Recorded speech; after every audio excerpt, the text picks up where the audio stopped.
interesting thought, right? So it's only in the ways in which we act and show up that soul can be discerned.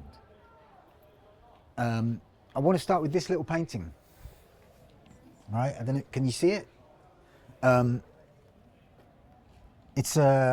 bought it in a charity shop, a maquette, and I'm testing a new technique in painting that I learned from Nick Bashel last year. And he's a great painter, and he's got the very old techniques. There's 4 techniques that are hundreds of years old. They go back to Renaissance stuff. This is the stuff that Caravaggio's using. It's the stuff that Picasso's taking apart. This is me trying to understand it. And I bought, because I couldn't get a model to sit all the time and to practice like this, I bought a maquette from a charity shop. Now I've put this maquette in a particular position. Now I think that this position is the position of our time. And if you just point the camera that way slightly, oh, you missed it. He was doing it, right? And it's this, right? So that's what he's doing. Looking at the phone. Yeah. Is he looking at the phone, or is he doing some kind of strange religious penitent thing? I'm not sure. Hello. It's beautiful because it's called, and it's got like the marks from the technique, the guide marks in terms of establishing proportion, and I'm leaving them in to remind myself of how to do it and to remind myself that it's a learning moment painting. And those marks have looked like strings next to the maquette. So it's obviously called puppet, which connects me to what are these objects? What is this thing that's being carried? It's a way to navigate the world. Right now, how we navigate the world, it's not certain at the moment. We're in a place where it's not obvious how to navigate the world. And we're very much relying on information we get through these devices. Because without them, it's quite a scary place. I'd like to take that thought to this other painting around the corner.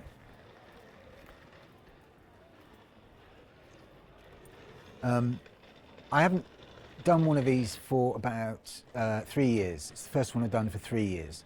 And it happened, basically I've been writing a lot. And as these ideas form in me, they unlock paintings, a bit like a computer game.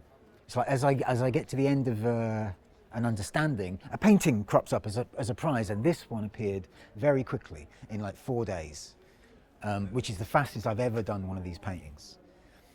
It's called Polarity. Now, what is polarity? Polarity is when I'm in secure relationship, secure attached contact with another human, right?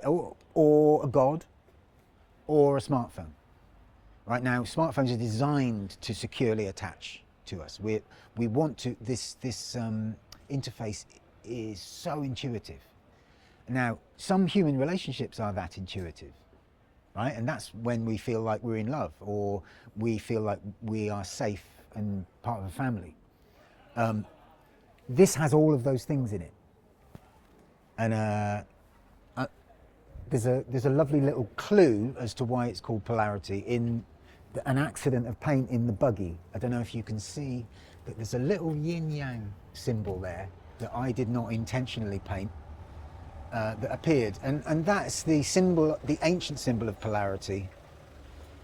And it's even got the little eye in the spinning fish. Just while we're here, I'll talk about that one. This painting took 5 years. Don't get run over. There's a van. Bloody post. And Yeah, it's right on the subject about outing the inn. So here we are inside. It's an interior. I very rarely do interiors. Um, it's a particular interior, and it's the kitchen of a friend of mine that I've spent a lot of time in trying to work out. He's one of the most intelligent people I've ever met, and we have fantastic bounce about the nature of not just magical realities but also political realities. And this is that, and I'll leave it at that, I think.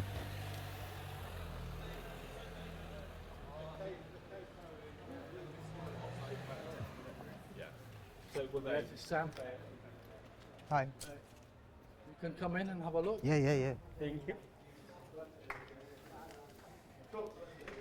Yeah. Just while we're outside, that one is called Mary's Garden and painted it in 2020, and for some reason it's still with us. I'm really surprised. I think it's one of the best paintings I've ever done.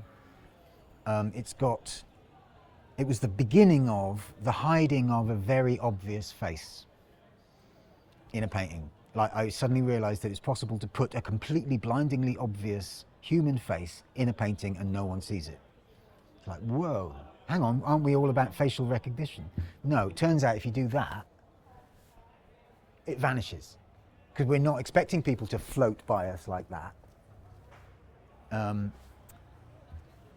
It's got 7 Marys in it, right? And these are different layers of human experience. One of them is the Virgin Mary, who only appeared in our consciousness when the devil was invented. Or rather, obviously she's there in the story, but in terms of in the Middle Ages, we needed the feminine.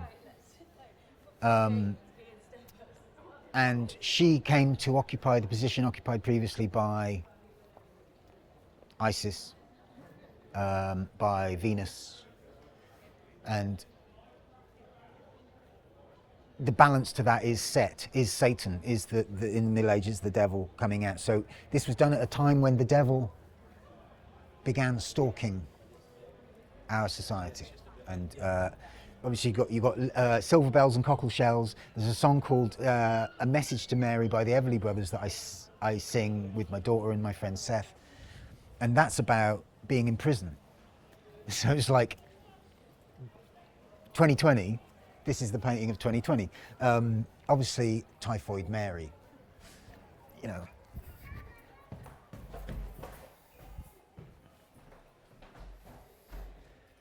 I might have talked about this too much. Can you see the Queen there?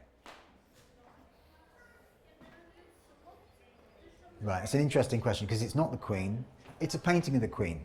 It's not a painting of the Queen. It's a painting of a digital representation of the Queen that was presented as the real Queen in the Paddington Bear sketch. Now that's fascinating in and of itself, is that most people when they see it, they go, I thought that was the real Queen.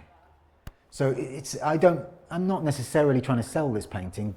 It's a conversation piece, and it's a political, techno-political conversation piece.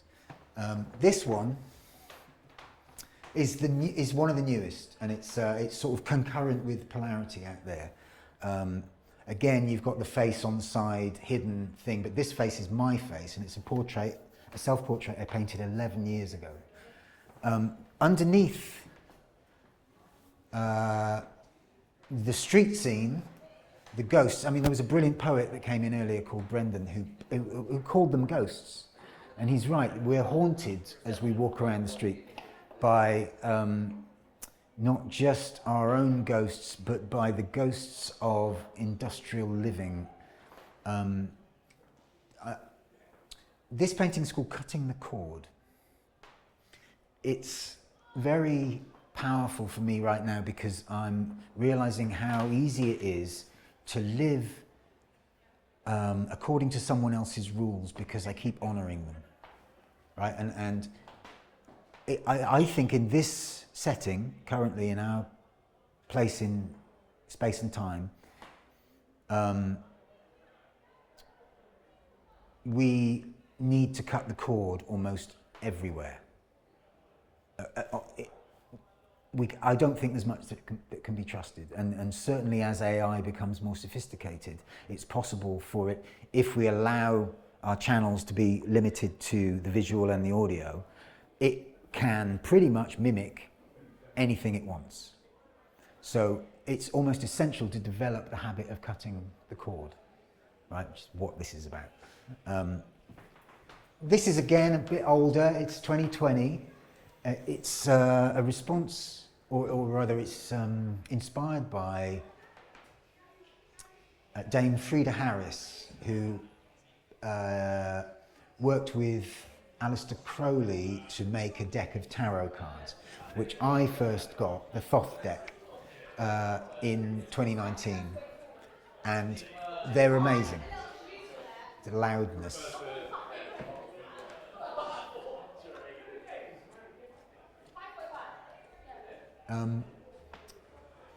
This painting is called the Ten of Cups, which is about having had enough. Right? There you go. So end of 2019, beginning of 2020, that's your lot. Boof. We're now going to change the rules and you've got to start from scratch. Again, there's another one here like the puppet. It's the beginning of learning a new technique, these ancient. So you can see there's a very classical style here. But again, showing my marks, and it's called old school.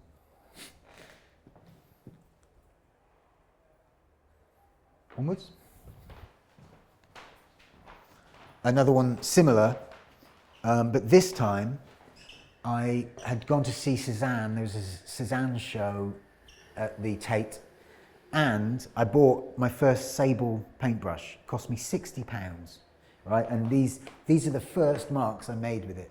And having seen, I took the brush to the Cézanne show, right? And took the brush round the Cézanne show and came back and did this. And so it's got not just that classical sensibility, it's also, you know, I'm not nowhere near doing what he was doing, but I'm starting to look at what he was doing.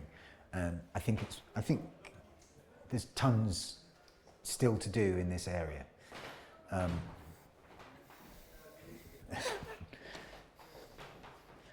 This is nuts, right? It's probably my most nuts painting. It's called Brighton Crucifixion. It's 4 layers. Each layer, I turned it 90 degrees. So there are things coming through. The first layer has got a face, again, the eyes and nose are here. There's a foot there left from it. There's a second layer, street scene, and you've got like heads. There's a third layer, which is one of the new smart buildings. So that the buildings that are devoid of architectural joy, that are going up, and they're massive, and they all have the same kind of technological infrastructure in that they are sensitive to metadata of the people that are living there. So there's a secondary income stream as well as the rent, which is why it's why the money can afford to build these buildings. And so the name Brighton Crucifixion isn't just about my own crucifixion living in Brighton, it's about the crucifixion of the town of Brighton, and these are the nails banging in. And this, strangely, is what's left of it, that structure pretty much, and it's a letter E, which, we're given the festival context of the rest of the painting, is obviously about a drug state. And so this is that drug state moment of like, whoa, everything's gone a bit mental. And this guy he's like, get out of my face. And who can blame him? But he's also castrated by a cross that I didn't paint consciously. That was just part of what was there. So this is about chemical castration. It's about social castration of the masculinity that's in crisis. I don't know. There's some sort of weird telepathic communication going on here with his mate, and I'm not sure what that's about. It's like he's in charge of him, or I don't know. these are my suppositions. I'll leave the rest to you, I think. This one, I love this painting. I love this painting. It's, again, I can't believe I've still got it. I would very much have expected this to have gone by now. It's called Release, and it's 2021, and it's that moment when we were first allowed back in shops, right? And so these are some of the first times people are going into a shop. And from the layers underneath, there's something here about a dark presence living inside someone. And that chimes for me with the sense of the underlying sense of dread I've been carrying since early 2020 about the urban setting, or indeed just about people in general, and how they might behave next. Cool. Onwards. You can come in, you want to look. Sorry, mate. Oh, this one's crazy. It's a self-portrait, again, done first experiments with this technique. But I had to stop very early on in the process because a figure appeared. And I went, wow, that's a perfect, for me, it's a perfect figure that is in the middle of a tennis serve or a racquetball kind of serve. It's a woman and she's wearing a centurion's helmet. I don't know what that means, but that's what it is. I've called it Grace because it represents for me the personality of the seemingly accidental events that we're all beset with. On to this. Right. This is Between the Bars, right, which is a song by Elliott Smith, who I supported when I was in a band many years ago, and he killed himself. And one of the songs he wrote is very much about, this song, Between the Bars, is very much about the relationship with the self. So in my dark times, this was painted over about 3 years, from 2020 to now. I've just finished it. But I titled it last year when I understood something about the song Between the Bars. And he's saying, I'll keep you safe from all those people out there, right? Come with me into alcoholism, into numbing, into escape. And this painting seems to be full of the kind of escaping. So between the bars, right, in the song, the picture is of bars, and they're going, kiss me again between the bars. But this is between the bars. You've been to a bar there, and you've been to a bar over here, right? And also, it's a musical notation thing. So what are the notes between the bars? And for me, there's a kind of melody line to these figures. Notation there, isn't yeah. it? And also, shadows. and crazily, this young woman has got a pair of handcuffs dangling, right? So it's kind of, many layers. This is probably one of the more controversial paintings. It's called The Crusade. And I'm guilty of being on a crusade, putting posters up, putting stickers up, trying to affect consciousness, noticing that people are very resistant.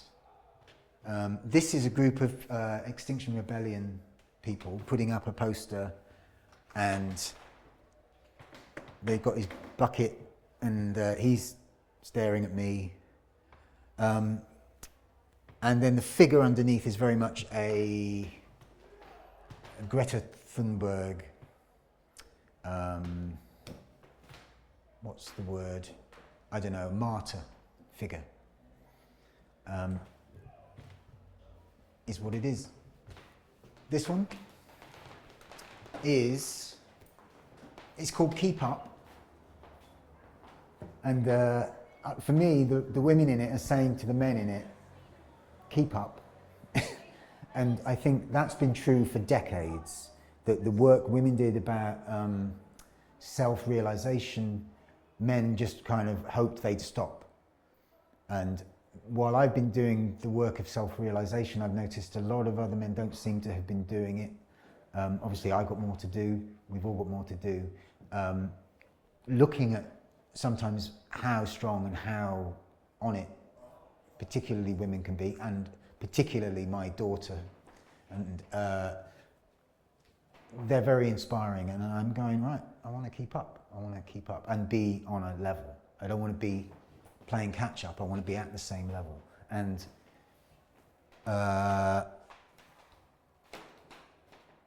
anything else? Again, the smartphone, he's not looking at it, she's looking at it. There's a sense of sort of, I'll do as I'm told, right? Which I don't think is really good enough. It's not good enough for me anyway.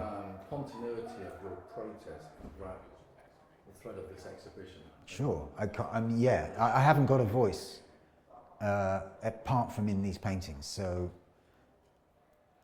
my dream is, has always been, can I paint something that nourishes me, that someone else can have on their wall, right? So I'm not just being angry. I'm actually courting beauty. I'm looking for what's beautiful about paint and about people and even about the urban setting, right? And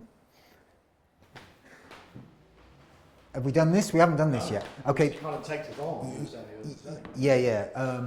Except this is again from a festival, but it does. The title of it is Surplus Enjoyment. Now, surplus enjoyment is a weird concept that I heard from a philosopher called Slavoj Žižek, and he loves it. I love it. The principle is, I don't know when to stop. I am going through the practice of something without realizing that the substance of it is. Sorry, the battery's about to die. I just want to make sure I've got that recorded. Okay. We're still rolling? Might die. All right, well, surplus enjoyment creates a... Sorry, just that again on a reframe so we can come back in. Go there. Surplus enjoyment creates the opportunity for a kind of excess to what we need, right? So we get what we need, and then we carry on doing it because we don't realize we're satisfied. And what that does, it creates like things that are not part of a whole that have carried on living. So in this, there's a ghostly head that's floating that shouldn't be still alive, and yet it's still part of the painting.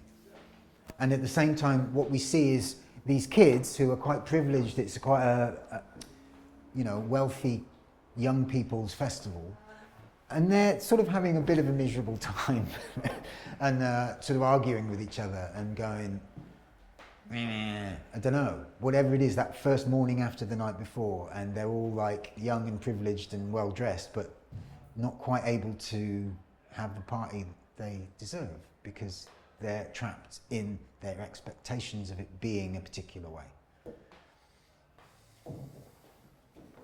We've got that bottom one. Right, this is Baby Steps. Now again, it's part of this series of work about kind of re-parenting. So taking the infant who has needed respect and hasn't got it, and doing it for myself, and carrying this infant around going, oh, no, we're going over here now. You like this? Yeah, good. And listening to myself in a way I haven't done that before. And there's loads of things in this painting that point to why it's called Baby Steps, but to be honest, I can't quite face going into it now. Just have a look at it.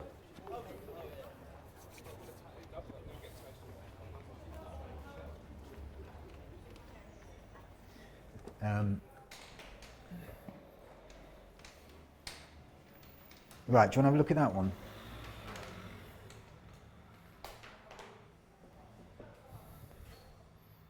Right. This is called Progress. Again, it's part of the series about trying to pull myself up out of the rock bottom place I've been in and make paintings again.